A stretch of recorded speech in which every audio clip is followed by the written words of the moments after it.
呃鬼食豆腐意思係講大話、欺騙人，或者講啲根本冇人信嘅嘢。呢句說話通常用嚟形容對方嘅謊言好明顯，或者件事本身好荒謬，一聽就知係假嘅。點解係呃鬼食豆腐？關於呢一句俗語嘅來源有幾種講法，都好得意。其中一種講法係同祭祀有關。以前嘅人喺農曆7月鬼節拜祭路邊嘅遊魂野鬼，會準備燒肉、豆腐等祭品。相傳有啲孤寒嘅人呢，拜完之後呢，會偷偷地拎翻啲貴價嘅燒肉翻屋企食，淨係留低啲平價嘅豆腐，然後講鬼冇下巴噶，食唔到燒肉，食豆腐啦。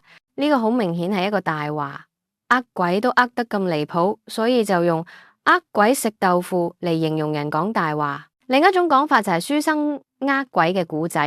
一個書生遇到隻餓鬼想食咗佢，書生好冷靜咁呃隻鬼，話自己啲肉又酸又臭，唔好食，反而豆腐又滑又好食。隻鬼信以為真，走去食豆腐。之後書生周圍同人講佢點樣呃到隻鬼，但冇人信佢，覺得佢呃鬼食豆腐即係講大話。無論邊個來源，呃鬼食豆腐嘅核心意思都係指用一啲好明顯嘅大話去呃人。